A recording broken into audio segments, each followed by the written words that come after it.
Hello students, welcome back.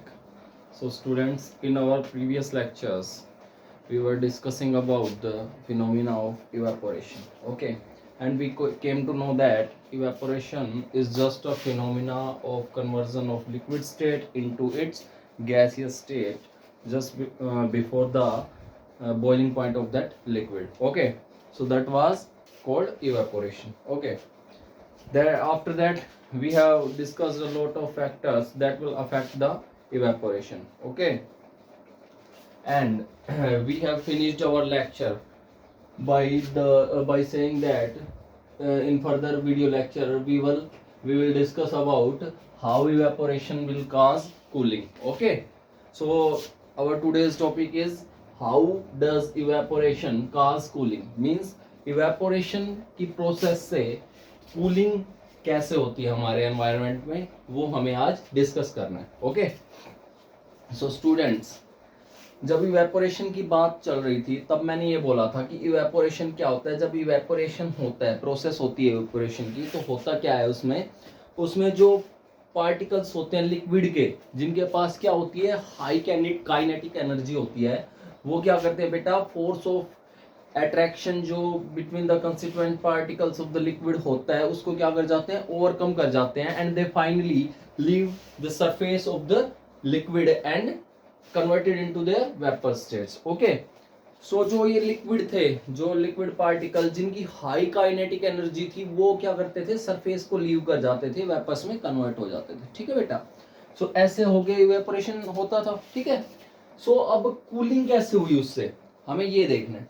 तो बेटा cooling देखो ऐसे हुई कि जो पार्टिकल्स थे जिनके पास अपनी क्या थी, हाई काइनेटिक एनर्जी थी, लिक्विड पार्टिकल्स जिनके पास अपनी हाई काइनेटिक एनर्जी थी, वो क्या करते थे बेटा, सरफेस को लीव कर जाते थे. मतलब ये हुआ कि अब जो एवरेज काइनेटिक एनर्जी है पार्टिकल्स की, वो क्या हुई, कम हो गई, है ना. एवरेज से मतलब क्या हुआ, देखो जो पार्टिकल जिनके पास हाई काइनेटिक एनर्जी थी उन्होंने सरफेस को लीव किया है ना लिक्विड को, तो उससे काइनेटिक एवरेज काइनेटिक एनर्जी कैसे कम हुई वो देखते हैं हम एक एग्जांपल से. सपोज करो मेरे पास 4 नंबर है, 5, 1, 2, 3, 4 एंड 5. ठीक है, और मेरे को इनका एवरेज लेना है, तो कैसे लेते हैं हम एवरेज, 1 + 2 + 3 + 4 + 5 अपॉन जितने ये नंबर होते हैं, नंबर कितने हैं, 1 2 3 4 5, तो ये कितने हो गए, 3 3 6 4 10 15, 15/5, यानी कि एवरेज आ गया हमारे पास 3.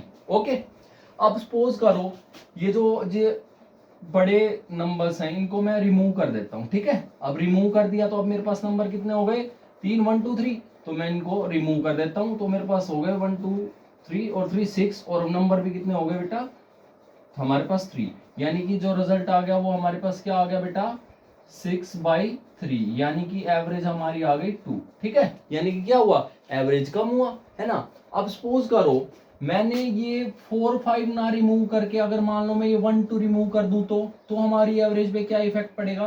तो मैंने 1 2 को रिमूव कर दिया, 3 + 4 + 5 कर दिया, और इसको 3 से डिवाइड कर दिया, यानी कि 3 + 4 7 + 5 12, यानी कि 12/3, यानी कि कितना हो गया है रिजल्ट हमारा 4. यानी कि अब क्या हुआ है, एवरेज ज्यादा आ रहा है. तो इसका मतलब क्या हुआ बेटा, कि अगर ये जो काइनेटिक एनर्जी जिन पार्टिकल्स की ज्यादा थी, अगर हमने उनको रिमूव किया था, मींस 4 और 5 वाले को, तो हमारा जो रिजल्ट आ रहा था वो आ रहा था एवरेज 2. और अगर मैंने कम वालों को किया, यानी कि 1 2 को किया, तो मेरा एवरेज आ रहा है 4. यानी कि जो अब काइनेटिक एनर्जी कम कैसे हुई, जो हायर काइनेटिक एनर्जी थी जिन पार्टिकल के पास, वो क्या करें बेटा, उन्होंने लिक्विड की सरफेस को लीव किया. तो इसलिए क्या है कि ओवरऑल जो काइनेटिक एनर्जी थी किनकी, लिक्विड पार्टिकल्स की, जो बच जाते हैं उनकी क्या हो जाती है, कम हो जाती है. इस एग्जांपल से हमने ये अच्छे से समझा है. ठीक है, तो उसको क्या बोला था बेटा हमने, कि उससे क्या होता है, काइनेटिक एनर्जी क्या हो जाती है, कम हो जाती है, किसकी, पार्टिकल्स की, लिक्विड पार्टिकल्स की. इससे क्या हो जाता है फिर बेटा, उस लिक्विड का टेम्परेचर क्या कर जाता है, डिक्रीज कर जाता है, फॉल कर जाता है ना. तो इससे क्या हो जाता है बेटा, क्या हो जाता है, कूलिंग हो जाती है. कूलिंग कैसे होती है, क्योंकि टेम्परेचर तो कर जाता है फॉल. अब जो लिक्विड का जो टेम्परेचर फॉल किया है, वो उसको कंपनसेट कैसे करता है, उस हीट एनर्जी को अपने एनवायरनमेंट से एब्जॉर्ब करता है, वो अपने सराउंडिंग से क्या करता है, हीट को एब्जॉर्ब करता है. ठीक है, क्यों, कौन सी हीट को एब्जॉर्ब करता है, जो हीट उसको इवेपोरेशन में जो इसने कंज्यूम की है, उस हीट को एनवायरनमेंट से क्या कर रहा है, क्या किया उसने, उसने अपने एनवायरनमेंट से उसको कंपनशिएट किया, वहां से एब्जॉर्ब किया, ठीक है बेटा। तो इससे क्या होता है, इस फिनोमिना से हमें पता चल जाता है कि जो इवेपोरेशन है that will cause cooling in its surrounding. Okay, so ये था बेसिक कैसे इवेपोरेशन क्या करता है बेटा, कूलिंग करवाता है, ठीक है। अब हमारे पास कुछ एग्जांपल है जिनसे हम इस चीज को प्रैक्टिकली समझेंगे कि कैसे जो है इवेपोरेशन जो है that will cause cooling in our surroundings. So examples क्या है, फर्स्ट एग्जांपल है why do we sprinkle water on the roof और ओपन ग्राउंड इन समर। अभी समर सीजन चल रहा है बेटा, तो समर सीजन में क्या होता है बेटा, हम जैसे मान लो छतों पे पुराने टाइम में अभी भी गाँव में जब सोते हैं तो छतों पे पानी वगैरह का छिड़काव करते हैं, ठीक है। या ओपन ग्राउंड में जो सोते हैं, घर के बाहर जो ग्राउंड होते हैं उसके सामने भी क्या करते हैं लोग, पानी का छिड़काव करते हैं। तो वो क्यों करते हैं बेटा, क्योंकि जैसे ही हम पानी का छिड़काव करेंगे तो क्या होगा, जो हीट होगी अर्थ में या रूफ पे, वो क्या होगी, हीट होगी, तो वो किस में कंज्यूम हो जाएगी बेटा, इवेपोरेट करने में। जो वाटर हमने स्प्रिंकल किया उस सरफेस पे, उसको इवेपोरेट करने में कंज्यूम हो जाएगी वो हीट, ठीक है। और उस हीट को जो कंज्यूम हुई है उसका फिर वो जो इवेपोरेशन के बाद जो कंपनसेशन होगा वो किससे होगा, जो सराउंडिंग की हीट है उसको एब्जॉर्ब करके। ओके बेटा, तो इससे क्या होता है, जो सराउंडिंग होती है उसमें क्या हो जाती है, कूलिंग हो जाती है and we can lay down comfortably. Okay, next क्या है, pouring of acetone on palm, मतलब हथेली पे एसीटोन। एसीटोन बेटा क्या होता है, एसीटोन मीन्स ये जो हम लेते हैं, थिनर नहीं होता, थिनर मीन्स जो ये हम, ये जो गर्ल्स यूज करती हैं अपने नेल्स की, वो जो नेल पॉलिश को रिमूव करने के लिए जो यूज करती हैं उसको, वो क्या होता है, थिनर। और वो एक्चुअल में क्या होता है बेटा, एसीटोन होता है वो, ठीक है। सो एसीटोन का जब हम यूज करते हैं, उसको पाम पे रखते हैं, तो क्या होता है बेटा, हमें कूलिंग फील होती है। क्यों, क्योंकि जो एसीटोन होता है उसका क्या है, वो वोलेटाइल लिक्विड है। क्या है एसीटोन, एक वोलेटाइल लिक्विड है that will evaporate fastly. Okay, so जैसे ये इवेपोरेट करेगा तो इवेपोरेशन के लिए क्या करेगा बेटा, ये पाम से लेगा हीट को, है ना, पाम की हीट को एब्जॉर्ब करेगा, ठीक है। और इसलिए पाम क्या करती है बेटा, कूलिंग फील करती है। ओके, सो ये था। थर्ड है why do we wear cotton clothes in summer, कि हम समर सीजन में कॉटन क्लोथ्स क्यों पहनते हैं। तो बेटा इसमें क्या होता है, जब हम स्वेट आउट करते हैं समर के सीजन में, हमें पसीना आता है, तो जैसे ही हम स्वेट आउट करते हैं तो वो क्या करते हैं बेटा, जो कॉटन का जो कपड़ा होता है वो क्या करता है, उसको एब्जॉर्ब कर लेता है। और एब्जॉर्ब करने के बाद वो क्या होता है बेटा, एयर के कांटेक्ट में आ जाता है। मतलब ये हुआ कि वो जो हमारा पसीना है वो that will ready to evaporate, और जैसे ही इवेपोरेट होगा वो, उससे क्या हो जाएगी, हमारी बॉडी को क्या मिलेगी, कूलिंग मिलेगी, है ना। सो ओके, नेक्स्ट है हमारे पास why do we use water droplets on the, how do we see water droplets on the outer surface of glass tumbler containing ice cold water. Tumbler meaning क्या होता है बेटा, गिलास। क्या होता है, गिलास, जो पानी पीने के लिए हम यूज करते हैं ना गिलास, उसको क्या बोलते हैं, टम्बलर। तो जो शीशे, ग्लास मतलब शीशा, जो शीशे के ग्लास होते हैं, कांच के ग्लास, है ना, उसमें हमने देखा कि कई बार हम उसमें कोल्ड ड्रिंक डालते हैं या बिल्कुल ठंडा, हम अगर मान लो उसके अंदर वाटर डालते हैं, तो हम क्या करते हैं, थोड़ी देर बाद जो आउटर सरफेस होती है ग्लास की, उसके ऊपर क्या देते हैं, देखते हैं छोटे छोटे वाटर ड्रॉपलेट्स देखते हैं। तो वो सब कहाँ से आते हैं, वो कैसे होते हैं बेटा, वो क्या करते हैं, जो आसपास के एनवायरनमेंट में जो वाटर ड्रॉपलेट्स प्रेजेंट होते हैं वो क्या करते हैं बेटा, outer surface of the glass के कांटेक्ट में आते हैं, है ना। और वहां पे वो क्या कर जाते हैं बेटा, कंडेंस कर जाते हैं, ठीक है। तो उससे वो क्या करते हैं, हमें उसके वाटर ड्रॉपलेट्स दिखते हैं किसके, आउटर सरफेस पे ग्लास के। नेक्स्ट है fifth, why surgeon spray some ether on skin. क्या डालते हैं बेटा, ether on skin before performing minor surgeries. जो सर्जन होते हैं वो क्या करते हैं, छोटी छोटी सर्जरीज के लिए पहले जो स्किन होती है जहाँ पे उनको कट आउट करना होता है, वहां पे क्या करते हैं बेटा, वो ईथर यूज करते हैं। और ईथर हमें पता है क्या है, एक वोलेटाइल लिक्विड है, मैंने कई बार बताया, तो that will evaporate fastly. Okay, so जैसे ही वो इवेपोरेट होगा तो वो क्या करेगा, जो स्किन से है उससे क्या करेगा बेटा, स्किन से क्या कर लेगा, हीट को एब्जॉर्ब करेगा, ठीक है। और स्किन को जैसे ही हीट को एब्जॉर्ब करेगा वो ईथर स्किन से, तो वो क्या हो जाता है, वो पार्ट जो होता है हमारे एरिया बॉडी का, वो क्या हो जाता है बेटा, सुन्न हो जाता है। और उससे हमें क्या होता है, पेन कम होता है जब वो डॉक्टर क्या करता है, कट लगाता है अपनी सर्जरी के लिए। ओके, नेक्स्ट है बेटा, और कई बार क्या होता है, मान लो जो आप देखते होगे जो क्रिकेटर्स होते हैं ना, क्रिकेटर्स क्या करते हैं, क्रिकेटर के जब इंजरी आ जाती है मान लो ग्राउंड में खेलते हुए, तो क्या करते हैं बेटा, उस इंजरी पे जो आते हैं जो डॉक्टर्स होते हैं वहां पे, वो क्या करते हैं बेटा, इथाइल क्लोराइड होता है, क्या होता है, इथाइल क्लोराइड। इथाइल क्लोराइड क्या फॉर्मूला होता है, C2H5Cl। ठीक है, तो ये जो कंपाउंड होता है इसको लगा देते हैं, ठीक है, उस पे स्प्रे करते हैं उस पे, ठीक है, उस इंजरी पे। और ये क्या होता है, ये कंपाउंड होता है वोलेटाइल इन नेचर।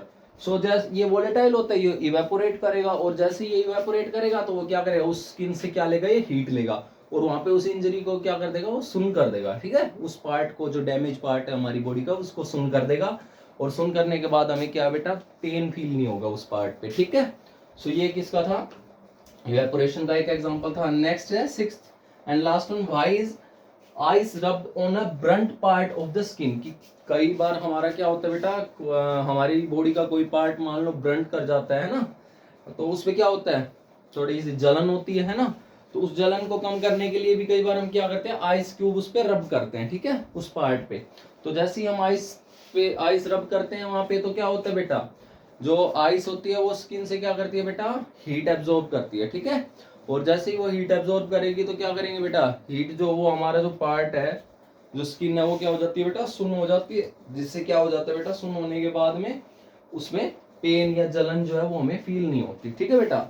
सो ये जो थे हमारे कुछ एग्जांपल्स थे डेली लाइफ में से, जिनकी हेल्प से हम क्या कर सकते हैं बेटा, कि ये जो हमारी फिनोमिना है दैट इवेपोरेशन काज कूलिंग, उसको समझते हैं, ठीक है। आई होप इन एग्जांपल्स को आप ने हेल्प की होगी आपको इन सबको समझने में। सो बेटा अब हमारा है नेक्स्ट टॉपिक जो इसके बाद है, वो है difference between boiling and evaporation. क्या है बेटा, बॉइलिंग और इवेपोरेशन में डिफरेंस, ठीक है। सो वो देखेंगे। सो आज का नेक्स्ट टॉपिक क्या है, डिफरेंस बिटवीन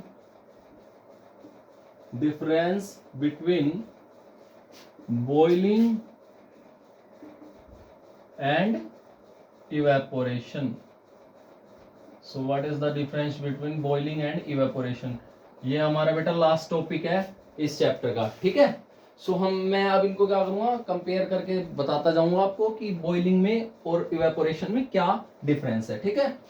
सो चलिए देखो बेटा, अब तक हमने पढ़ा, बॉइलिंग भी पढ़ा और इवेपोरेशन को भी पढ़ा। बॉइलिंग क्या था, बॉइलिंग और इवेपोरेशन दोनों फिनोमिनाज ऐसे थे जिनमें हम क्या करते हैं बेटा, लिक्विड स्टेट को किस में लेके जाते हैं बेटा, वेपर स्टेट के अंदर। किस में लेके जाते हैं, लिक्विड स्टेट को हम वेपर स्टेट में, ठीक है। सो हमें डिफरेंस देखना है कि डिफरेंस क्या हुआ फिर, अगर दोनों में ही, बॉइलिंग में भी और अगर इवेपोरेशन में, दोनों में क्या कर रहे हैं हम, लिक्विड को किस में कन्वर्ट कर रहे हैं बेटा, गैसियस स्टेट में। तो इनमें डिफरेंस क्या हुआ वो देखते हैं हम, ठीक है। सो मैं एक साइड तो कर रहा हूं बॉइलिंग, और एक साइड हम किसको एक्सप्लेन कर रहे हैं, इवेपोरेशन को, ठीक है। सो करते हैं, ठीक है। सो बॉइलिंग क्या था बेटा, boiling is the phenomena of conversion a liquid into its gaseous state on it's boiling point. Means एक पर्टिकुलर बॉइलिंग पॉइंट होता है ना, सो वो तो होता है बॉइलिंग। तो उसे क्या बोलेंगे हम, that boiling takes place at a particular temperature, ठीक है बेटा। जैसे मान लो एग्जांपल दें हम कि जो वाटर है उसका बॉइलिंग पॉइंट क्या है, बॉइलिंग पॉइंट ऑफ वाटर क्या है बेटा, 100 डिग्री सेल्सियस है, या फिर क्या बोल सकते हैं इसको, 373 केल्विन, 373 केल्विन भी बोल सकते हैं, ठीक है। और इवेपोरेशन क्या है बेटा, इवेपोरेशन तो क्या है, बॉइलिंग पॉइंट से किसी भी बॉइलिंग पॉइंट से पहले किसी भी टेम्परेचर पे क्या होना, लिक्विड का गैस में कन्वर्ट हो जाना, क्या होता था, इवेपोरेशन। सो इवेपोरेशन में क्या बोलेंगे कि इवेपोरेशन टेक्स प्लेस